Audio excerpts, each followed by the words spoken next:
Salve, gurizada, belezinha? E então tá, dando sequência com os nossos estudos históricos, né, gente? Nós continuamos conversando, falando ainda sobre o processo de emancipação do Brasil, e hoje, enfim, a gente vai fazer o Brasil independente, né? A gente não, Dom Pedro I, conforme aparece na figura lá do clássico quadro do Grito do Ipiranga, né, do Pedro Américo, né, que representa o momento da independência do Brasil.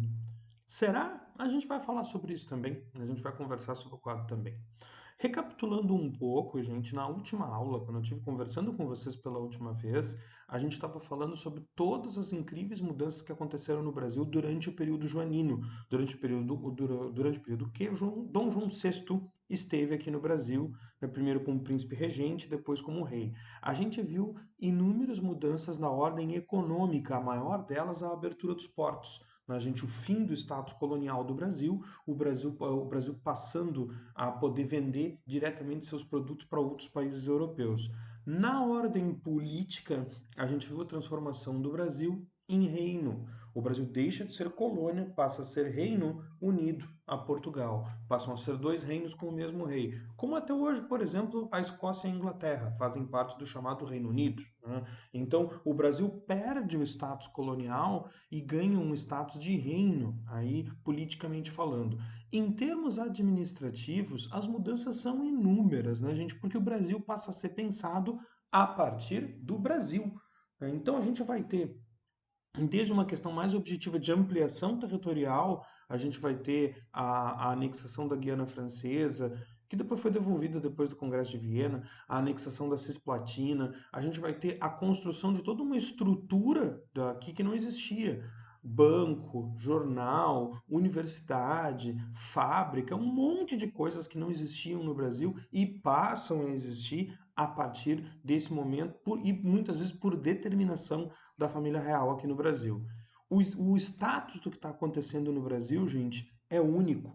Nenhum outro país americano passou por processos semelhantes, né? Porque nenhum deles teve a presença da coroa transferida para cá, transferida para o continente americano. Nesse sentido também, né, gente, eu falei para vocês que quando vem o Congresso de Viena, quando termina a era napoleônica, teoricamente, Dom João poderia voltar para Portugal. A corte portuguesa poderia voltar para Portugal, mas Dom João optou por não fazê-lo. Dom João acabou optando por ficar aqui no Brasil. Então, e eu te disse também, e eu repito, tem aí motivações políticas, administrativas? Sim, Dom João percebeu a questão do tamanho, da importância do Brasil na relação com Portugal e como era importante ele estar aqui para que essa ligação se mantivesse. Mas tem também uma questão pessoal, e a gente não pode deixar de falar disso também. Dom João gostava e gostava bastante de estar aqui no Brasil. Então, e quando ele opta por ficar aqui, quando ele escolhe que a sede da monarquia seja aqui, a pergunta que eu deixei no ar foi: o que será que os portugueses acharam disso? Bom, os portugueses não gostaram muito dessa ideia, não. A gente, em Portugal, Dom João não é um rei bem visto. Muito antes, pelo contrário. A visão que Portugal tem de Dom João é de um rei fujão. Portugal enfrentou uma guerra que durou aí 8 anos e Portugal tem um orgulho muito grande de ter vencido a França Napoleônica. Mas o orgulho é de Portugal, não é do rei, porque o rei não estava lá com eles. O rei não enfrentou a guerra. Dom João, então, tem uma moral muito baixinha. Dom João não tem moral nenhuma com os portugueses. E o fato dele ter escolhido ficar no Brasil acaba em Portugal também sendo bastante mal visto. Portugal passa por uma situação que é o seguinte, gente: Portugal está quebrado. Portugal passou por 8 anos de guerra. Portugal já não vinha bem economicamente. Portugal passou por 8 anos de guerra contra a França. Essa guerra acabou com a economia portuguesa. O comércio português está completamente quebrado. E, vale lembrar, toda uma estrutura que existia de comércio baseado na colônia, que no caso era o Brasil, também não existe mais. Então, Portugal está numa situação assim: alguém tem que pagar essa conta de alguma forma, né? E é e aí em Portugal as pessoas olham para as mudanças que aconteceram no Brasil e o que eles enxergam, na verdade, isso vai ser dito em Portugal, é que a coisa se inverteu. Agora Portugal é que era colônia do Brasil. Onde já se viu ordens virem do Rio de Janeiro para serem cumpridas em Lisboa? E era exatamente isso que acontecia. Bom, tudo isso vai acabar se tornando combustível para que estoure em Portugal, que acabou ficando conhecido como a Revolução do Porto de 1820. A Revolução do Porto, ela tem esse nome porque ela aconteceu na cidade, chamada Cidade do Porto, né, em Portugal, ainda hoje é a segunda cidade em importância do país. Ela é uma revolução, meus queridos, que tem que ser colocada naquela caixinha das revoluções liberais do século XIX.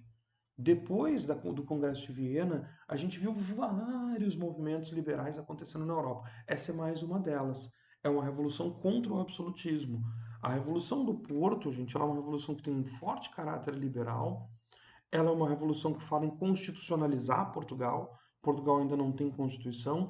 E ela tem como uma das suas exigências a volta do rei. O rei deve voltar agora. Ou então, três pontinhos. E os três pontinhos não agradam muito a figura do Dom João. A Revolução do Porto organiza em Portugal a figura das cortes. E as cortes portuguesas nada mais são do que a primeira organização de uma Assembleia Constituinte. Portugal vai ter uma Constituição e o rei está no Brasil. É melhor que ele volte para que ele ajude a controlar essa situação. A Revolução do Porto, então, é uma revolução liberal, é uma revolução constitucionalista e ela exige a volta do rei. Dom João, que foi um cara que a vida inteira ele se viu numa situação mais de cumprir do que fazer exatamente o que ele gostaria, Dom João entende que ele tem que voltar. Dom João entende, e aqui embaixo a gente tem Dom João e a corte embarcando de volta para Portugal. Reza a lenda que Dom João embarcou muito triste, ao contrário de sua esposa, Dona Carlota, que estava felicíssima porque não aguentava mais o Brasil. Mas que Dom João embarcou sabendo que nunca mais veria o Brasil. E ele gostava do Brasil. Mas embarcou. E o próprio Dom João, numa jogada política bem inteligente, fez o quê? Ele manteve seu filho mais velho e herdeiro, Dom Pedro, o príncipe, aqui no Brasil. Então, em 1821, Dom João volta para Portugal e mantém Dom Pedro aqui no Brasil. Por que ele faz isso? Ele faz isso e mantém Dom Pedro no cargo de príncipe regente do Brasil para tentar acalmar as elites brasileiras. Porque aqui no Brasil, o medo que se tem é das consequências que essa revolução possa trazer para cá. Esse medo era infundado? Não, não era. Porque a revolução constitucionalista do Porto, ela é uma revolução esquizofrênica. Porque se de um lado ela é uma revolução liberal, ela fala em constituição, ela aponta nesse sentido, por outro lado ela fala em recolonizar o Brasil. Isso é dito pela Revolução do Porto o tempo inteiro. O Brasil tem que voltar a ser colônia. Vamos fechar os portos do Brasil. Então Dom João tem medo de que ele indo e o Brasil ficando sob qualquer autoridade administrativa, o Brasil possa acabar se desentendendo nessa questão. Por isso ele deixa aqui o príncipe regente. É uma maneira de manter uma ligação entre Brasil e Portugal, deixando Dom Pedro como príncipe regente do Brasil. Será que vai ser suficiente? É o que a gente vai ver, né, gente? Se foi suficiente ou não. A partir daí, o que a gente vai ter? Em Portugal, a exigência pela recolonização do Brasil. Dom João tenta articular, Dom João tenta negociar, mas Dom João, ele não é o cara para isso nesse momento. Por quê? Porque Dom João, nesse momento, ele é visto como alguém que não tem moral nenhuma. Então, em Portugal, as cortes acabam atropelando o poder de Dom João, até porque nesse momento quem tem o poder são as cortes. As cortes têm uma função de assembleia constituinte e elas estão definindo os poderes. Lá em Portugal, então, só se fala em reconstitucionalizar o país. E só se fala em recolonizar o Brasil.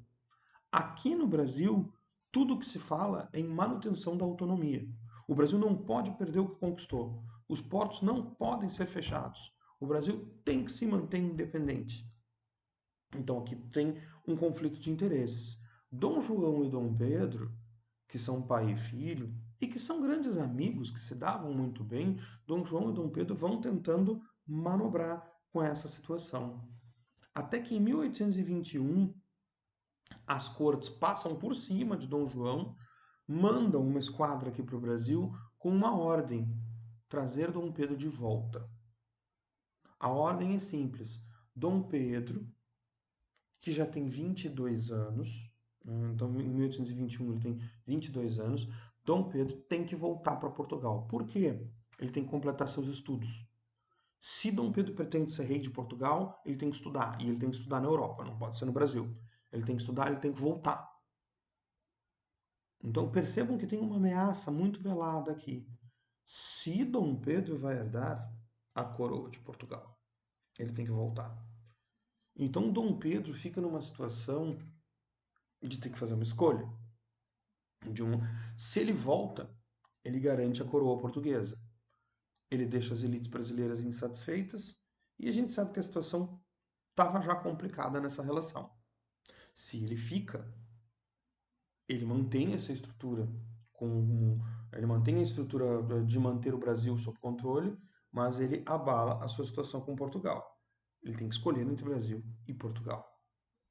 Dom Pedro vai postergar essa escolha. Não dá para dizer que ele não tenha ficado dividido, né? Ele fica bastante dividido e acaba no dia 9 de janeiro de 1822 fazendo uma proclamação pública. No dia 9 de janeiro de 22, Dom Pedro vai dizer: se é para o bem de todos e felicidade geral da nação, estou pronto. Diga ao povo que fico. O dia do fico, gente, ele é um elemento de ruptura importante aí, né? Então, ele ainda não é uma oficialização, mas ele é uma declaração de tendência, né? É uma declaração de tendência das coisas que vão acontecer. Entre janeiro de 22 e os primeiros meses do ano de 22, a gente vai ter um agravamento das tensões que vão acabar levando ao rompimento formal. Esse rompimento formal vem no dia 7 de setembro de 1822, quando Dom Pedro, quando Dom Pedro está numa viagem, ele está chegando a São Paulo, ele recebe uma carta no meio do caminho que vem de Portugal, aonde o Brasil é declarado em rebelião, Dom Pedro é declarado rebelde, a tensão agravou. E é nesse momento, então, que ele faz a famosa proclamação: independência ou morte, né? Então, a partir daí, a gente oficialmente considera o Brasil independente. A independência foi proclamada no dia 7 de setembro de 22. Ser proclamada não significa que ela de fato aconteceu. A gente vai ter algumas questões. O Brasil teve uma guerra de independência. A gente não costuma falar muito sobre isso na nossa história, mas ela aconteceu. Essa guerra vai acontecer fundamentalmente com tropas portuguesas que estavam no Brasil e se mantiveram fiéis às cortes e não declararam lealdade a Dom Pedro, agora aqui do Brasil, né? Então, essas tropas vão ter que ser controladas. A gente vai ter essa guerra em locais esporádicos do país. Os locais onde ela foi mais forte, no Pará, na Bahia e na Cisplatina, o atual Uruguai, né? Nessas regiões a gente tinha algumas tropas portuguesas em maior quantidade. Então a gente vai ter uma guerra. O Brasil vai conseguir, a partir de Dom Pedro, contratar mercenários estrangeiros. O maior deles foi um britânico chamado Lord Cochrane, foi o primeiro almirante da Marinha Brasileira, né? Ele vai, ele vai ser bem importante na vitória dos combates navais, né? Mas a guerra, aonde a gente vai ter guerra mesmo, foi na região da Bahia, né? E aí se destaca, né, a figura que está colocada aqui embaixo, né? Maria Quitéria, que lutou pelas tropas brasileiras contra as tropas portuguesas, mesmo que não pudesse, né? Que a Quitéria incorporou disfarçada de homem, né, soldado Medeiros, né, e como soldado Medeiros ela combateu. Depois da Guerra de Independência, ela teve reconhecida aí esse seu papel e o Dom Pedro I nomeou-a alferes real. Ela foi a primeira mulher a sentar praça no Exército Brasileiro. Que Mulan o quê, né? Maria Quitéria tem a coisa de ter sido de verdade, né? A Guerra de Independência, gente, ela só termina dia 2 de julho de 1823, né, com a vitória das tropas brasileiras sobre as tropas portuguesas, e depois disso a gente tem o processo de reconhecimento, né, gente? O processo pelo qual outros países reconhecem a independência do Brasil. O primeiro a fazê-lo foi os Estados Unidos, ainda em 1824. Os Estados Unidos reconhecem a independência do Brasil dentro daquela lógica da doutrina Monroe, né? América para os americanos. Então, todo movimento de independência vai ser legitimado pelos Estados Unidos. Logo em seguida, a gente vai ter a questão da negociação da independência com Portugal. Essa negociação ela vai ser intermediada pelo Reino Unido. O Reino Unido e a Inglaterra eles estão no meio do caminho, eles querem que Portugal reconheça a independência do Brasil logo para conseguir regularizar os comércios. Então o Reino Unido vai forçar, Portugal reconhece, e quando o Reino Unido reconhece, a coisa fica justa. Assim, não há quem não reconheça a partir daí.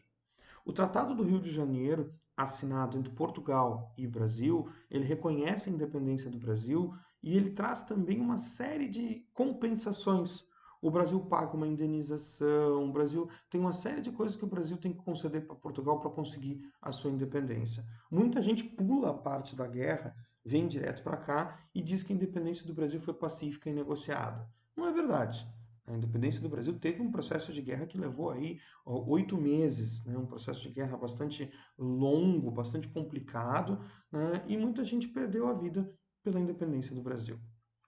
Fazendo um pouco, gente, uma revisão na questão das imagens, aqui a gente tem o príncipe Dom João, e o Dom João foi um príncipe muito castigado pelas representações, né?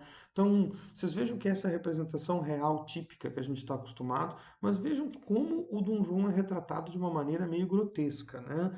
Por que que isso acontece?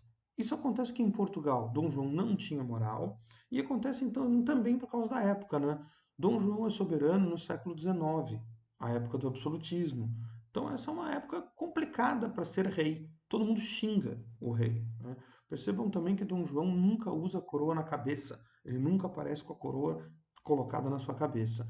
Dom João, então, foi representado, né, sempre com a coroa na mesa, assim, de todas as maneiras que vocês enxergarem. Mas se a gente pensar no Dom João para o Brasil, Dom João foi um bom soberano para o Brasil.